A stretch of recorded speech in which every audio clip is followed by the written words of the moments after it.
Anybody else go to the board game store and, judge every board game by its cover? Well, this game 5 years ago, you would have passed. But since it's got its new skin, it's made it more enticing to buy, and so we did. A couple weeks ago, we decided to go to a new board game store because that's something we love to do.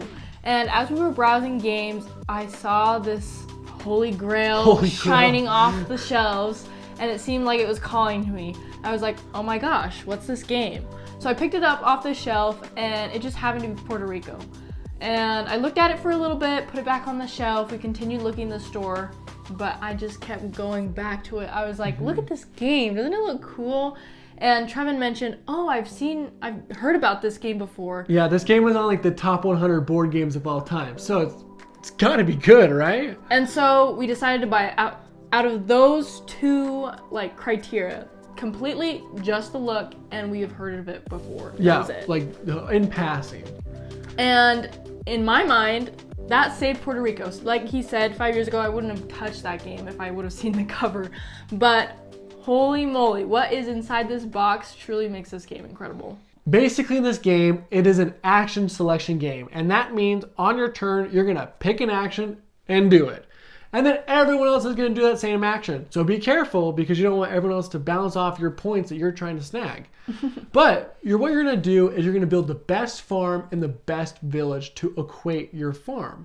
And basically in the game, when you have your different types of crops, you have to have buildings to go along with it. You can't just grow bananas without a building to store them, or you can't have coffee without a place to roast them.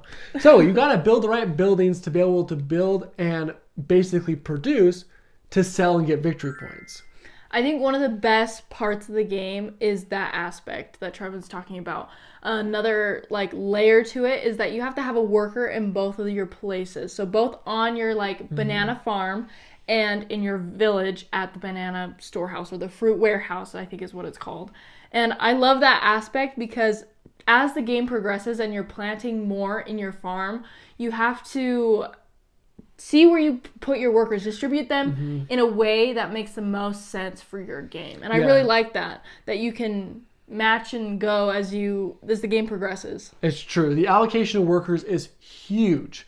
And one of my favorite parts that I love is, of course, the economics of the board game, which are two things, the trade market and shipping.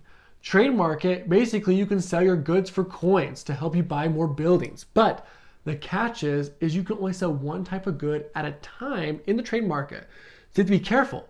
But it also incentivizes you to, grow corn or the lesser good resources so that you can at least, clear out the market and restart to sell the higher resources. That's true. And the other part is shipping. You don't want to sell all of your resources because you want to get victory points. Shipping your goods out give you victory points. But the catch is you ship your goods, whatever's left has got to go. You only sad. You only got to keep one resource unless you build a building that lets you keep more. And it's really good because it turns over the resources because there's only so many in the game. And I think it really helps the flow keep going. Yeah. So there's two ways to gain victory points. The one where Trevin said you ship your goods out on the ships, and two, the building that you build in your village. And I love that there's two ways in this game to gain victory points because, for example, in one game that we played, I was doing really badly on my producing of goods. I hate this. I hate when we played this game. It was so dumb. I could not produce anything. I was just doing very terribly. But every single time I made sure I built a building and I came back on top. I won the game because of this. And she made sure to build a building that was worth 1 point more than mine was every time I bought one. So dumb. But smart, but so dumb. But I just liked that there was a different way that you could gain points. Not everyone was going towards shipping. It's true. Especially in a 4-player game. When we played with 4 players, I feel like the shipping was so concentrated on one side of the table because there's only so many slots. And once those slots are filled, that's it. There's nothing else you can do. And so in the 4-player game we played, I was, again, on the brute end of the table, and I just made sure to build buildings. I didn't come out on top, but I didn't lose. So no, Wait, during the 4-player game? Yeah, I got second. Oh, yeah, you did. I'm thinking about the one when you built all the buildings, because she won in that one against me. But the great thing about this game is scalability. When you play it 2 players, when you play it 4 players, it feels the same. It was really good. And honestly, I didn't feel like I missed any features when I played at a smaller player count. I didn't either. I felt like exactly the same way you do. Yeah, and to my surprise, Monique actually likes it more at 2 players. I did. And why? And because you get to choose, like Trevin said, there's like all these different allocations of actions, and you get to choose one, and then everybody does it. The next person chooses one, everybody gets to do it. But at 4 players, you don't get through all the actions. And at 2 players, you do. Except one, I think. Yeah. There's one left over. So you go through more, and I feel like it just keeps the game flow more even. So I like that at 2 players, but I also can see where 4 players, it would be fun to have the tossing and turning, which I did like as well. There is fun because there's like there's almost like 2 phases to the game. It's like you either plant and produce or you're shipping and trading. And like every other round, it switched back and forth between the 2. So it was like making sure you were on top of what side you were on. Because if you're on the lesser side, you weren't going to make it. And it wasn't as good. I think in a 4-player game, it really, really mattered what action you took. So you could get that bonus. Because each action has a bonus that you can take. Whereas in this 2-player game, it didn't really matter as much. You could kind of just pick and choose as you wanted to. Because you're going to get the bonus the next turn, basically, anyway. Yeah. So it was kind of like, they weren't huge. The other thing about this game, which is like the main thing we're here to talk about, is the reskin. Oh, yeah. So this game got reskinned, I believe, last year. I believe it's fairly new. Very new. 2022, I think. And it's way better. If you go back to the old pieces, if you look it up, like, do me a favor, stop the video, go look it up. It is kind of gross. Too much text, too much words. It just wasn't pleasing to the eye. And as, you know me, the artwork, the everything, coziness, the everything. It's so important to me as I'm playing the game that I'm enjoying what I'm looking at. Otherwise, I feel like the immersive factor of it is just completely gone. I'm just laying cards on a table and hoping to win. Yeah. Where with this game, the colors are good. It's not too strange. It fits the vibe of Puerto Rico in 1897. And it basically, honestly, just elevates the gameplay because it's not an eyesore. And no one's going to look at the game and go, "Ooh, what is this?" It's not the box falling apart in your closet. Yeah, it's true.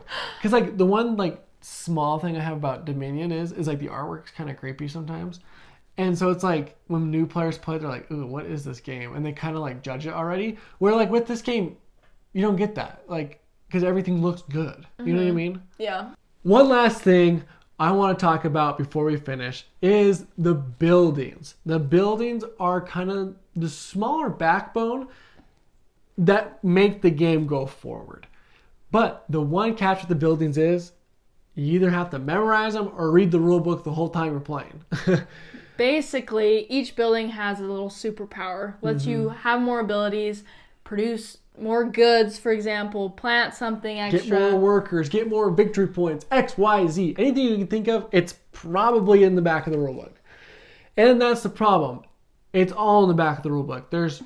I know I complained about the text in the old version, but I wish there was a reference card or something like that. At least a reference card, or I don't know. Yeah, some of the explanations, like the short explanations, make are just no sense. Written very poorly, in my opinion. And you have to like look at it, you're like, what? And then you have to go to find the big explanation anyway. So as you play the game, you'll figure out what the buildings do, but you don't get the full experience at the very beginning of playing this game. It's true. When we played our first time, I think I spent the whole time reading the rulebook or doing my action. I never was able to think about the game because I was so busy trying to figure out what the heck all these buildings do. And meanwhile, I just played the game and completely ignored the building aspect. Yeah, it's true. But once you find out what the buildings do, you can honestly make some pretty good combos because, like, you can get workers during non-worker phases, or you can get plants, or you can get other stuff, or money, or victory. The list goes on and on. And basically what I'm trying to say is if you can memorize all the buildings, you can beat me every time because I don't have them memorized. It's true. So if someone made a reference card, please link it down below because I've been trying to find one because I didn't want to write my own up. It's true. And so to answer the question, reskins save games, in my opinion. Mm-hmm. They're what propels the game forward to a new generation. Otherwise, I wouldn't have never picked Puerto Rico. Yeah, and another example is Cat in the Box. Cat in the Box actually had a reskin, and we would not have picked it up unless it got a reskin, because when the reskin came out, everyone started playing it. Because there's the deluxe edition, and they have all these pieces to make it way better instead of little cardboard tokens. Speaking of deluxe edition, this box of Puerto Rico has 2 expansions. And they're 4. 4? 4. I thought it was 2. It's no, 4. It's 4. It feels like 2, but it's 4. They're amazing. I really think that they really make the game so much better. Yeah. So the 2 that we're combining is basically there's a whole bunch of new buildings. There's green buildings and red buildings, and they have their respective rules, and we'll let you figure that out. But they basically just change it up just a little bit and just enough. Mm-hmm. And then there's the smuggler, which is a new rule, and also the market board. Well, no, I think it's called the festival board. It's called the festival. And basically it adds little objectives that you can get bonuses from. I love objectives. I'm horrible at them. Never get them, but I love them. But she loves it because it gives you something to work towards, because you're kind of like wandering aimlessly, but it helps you guide you, which is good. Anyway, if you guys know of a reskin game that you really enjoy, leave them in the comments. We love hearing your suggestions. Leave a like and remember to subscribe. Puerto Rico es un jueguito chéverísimo. Go to the board game store. What? I thought you were gonna laugh at me. Sorry. It was so good.